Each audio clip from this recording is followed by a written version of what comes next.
Notre focus nous emmène aujourd'hui en République démocratique du Congo à la découverte du volcan Nyiragongo. Son éruption, il y a 13 ans, avait fait près de 160 morts et 300 000 déplacés. Pendant 2 ans, des groupes rebelles ont occupé la région, mais désormais la sécurité est revenue et avec elle les touristes. Nos envoyés spéciaux Mehdi Medeb et Julien Menzer ont suivi un groupe jusqu'au sommet du volcan. Vous verrez dans un instant leur reportage. Mais d'abord, je me tourne vers James Ngubu Muganga. Bonjour, merci d'être avec nous. Bonjour et merci. Alors vous êtes journaliste congolais, directeur de la publication chez Panafricain International Magazine. Alors juste avant de regarder ce reportage, une question, on le sait, les rebelles ont quitté la zone où il se trouve ce volcan. Est-ce qu'on peut dire que cette zone est vraiment sûre ou pas pour les habitants mais aussi pour les touristes ? D'abord, on doit saluer cette information, c'est-à-dire c'était une zone qui était entre les mains des rebelles. Mais aujourd'hui, avec leur départ, peut-on dire si les choses ont marché ou pas? Moi, je crois que c'est mitigé. Oui, dans la mesure où il y a une certaine accalmie, il y a une certaine sécurité. Et non, parce que je pense que c'est une zone qui est dans un groupe où il y a beaucoup de groupes armés. Ces groupes-là ne peuvent pas laisser les gens faire ce qu'on voulait, c'est-à-dire les visiteurs visiter les sites de Nyiragongo. Et la deuxième question, c'est l'insécurité qui est aussi provoquée par l'armée congolaise, qui est d'abord sous-payée, indisciplinée. Et si vous vous rendez compte, il y a des informations par le passé qui font état comme quoi certains touristes ont été inquiétés par des militaires, des policiers congolais. Donc, bref, oui, ils sont partis, les rebelles, mais je pense que le problème demeure toujours. Alors, vous restez bien sûr avec nous. On va maintenant regarder notre reportage pour se faire une idée justement sur la zone, sur cette découverte du volcan qui s'appelle le Nyiragongo. Immortaliser l'instant au pied de l'un des volcans les plus mythiques au monde. Jusqu'ici, tout va bien, les visages sont encore souriants. Tout le monde est détendu. Et Nyiragongo, c'est le volcan le plus actif d'Afrique. C'est maintenant parti pour 6 heures de marche.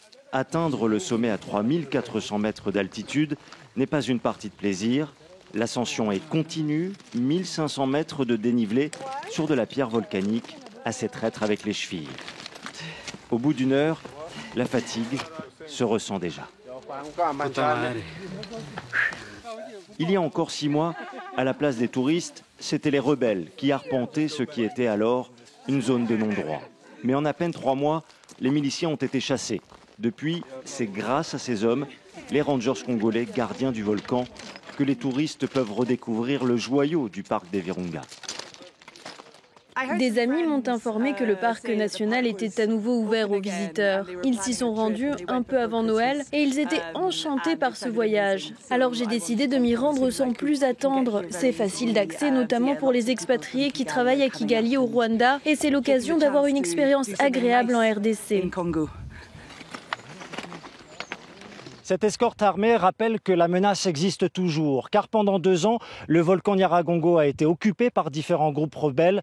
Même si le parc des Virunga a été rouvert aux touristes, les autorités congolaises restent vigilantes. Une surveillance de tous les instants, mais pas de quoi pour autant déranger les pauses déjeuner. J'ai discuté un petit peu avec Faustin, un des rangers, tout à l'heure, et il expliquait effectivement qu'il faut protéger. Il y a notamment le souci du Makala. Donc il expliquait que des gens armés viennent couper le bois pour brûler, pour faire un business avec le Makala. Donc c'est un vrai besoin, je crois, d'être protégé par des gens en armes, parce qu'ils nous donnent la sécurité dont on a besoin pour faire quelque chose comme ça. Non, c'est bien et c'est rassurant.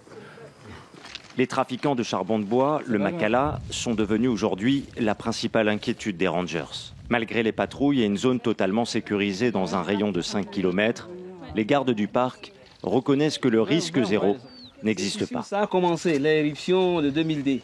Les incidents arrivent, ça ne peut pas manquer, c'est vrai, parce que la zone n'est pas encore totalement nettoyée, mais on continue quand même à travailler. Donc le risque zéro n'existe pas ?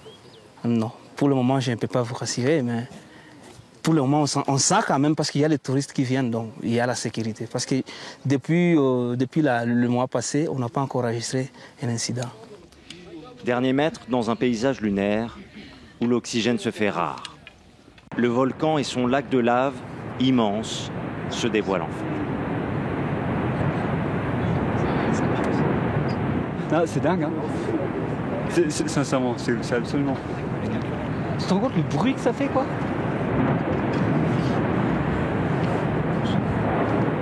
Pour ce groupe de visiteurs, cette épreuve est à la hauteur du spectacle. Comme eux, ils sont déjà près d'1 millier à avoir vu de près ce paysage à couper le souffle. Si tous n'arrivent pas au bout de l'ascension, le volcan Nyiragongo, lui, reste là, dominant Goma, à attendre les prochains touristes. Alors on vient de le voir dans le reportage, le risque zéro n'existe pas, ils le disent, ils ont peur encore. Les autorités congolaises, est-ce qu'elles arrivent vraiment donc à contrôler la zone? Est-ce qu'elles ont assez de moyens? Comme nous avons suivi dans les reportages, on pense que les autorités congolaises n'ont pas une vraie politique en ce qui concerne le tourisme. D'abord, pour 2 ou 3 éléments. La plupart de ces touristes, ils passent par Kigali et descendent 3 heures de route après à Goma.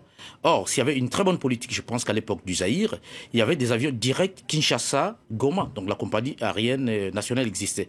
Aujourd'hui, l'absence de cette compagnie nationale pose encore problème. Ça, c'est la première chose. La deuxième, si vous avez bien suivi les touristes, il n'y a pas de guide officiel. Et ça pose problème parce que ceux qui le font, ils le font dans l'informel. Donc, à cela s'ajoute le manque des infrastructures. Il n'y a pas d'hôtel.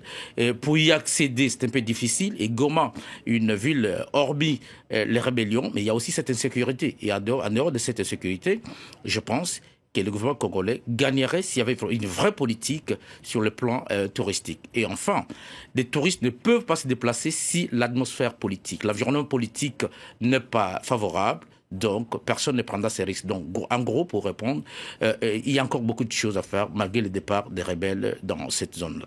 Mais on le voit pourtant dans le reportage, les touristes, ils ont l'air plutôt contents, ils n'ont pas l'air d'être inquiets, on les voit plutôt tranquilles. Est-ce qu'ils mesurent finalement peut-être vraiment la mesure de cette insécurité, justement? Je pense qu'ils ne mesurent pas, ou ce sont des touristes, d'ailleurs pour la plupart sont des jeunes qui vont en aventure. Mais s'il faut prendre des choses vraiment au sérieux, nous avons par le passé travaillé avec des agences qui allaient visiter les sites comme Nyiragongo, Nyamulagira, parce qu'il y en a beaucoup plus.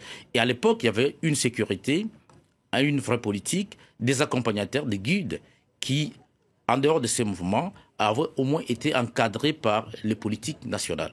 Mais aujourd'hui, rien qu'en voyant cela, je pense qu'on peut toujours affirmer que les choses ne sont pas encore beaucoup plus favorables et il va falloir au gouvernement congolais de faire encore beaucoup de choses, beaucoup d'efforts pour que les sites, il n'y a pas que ça.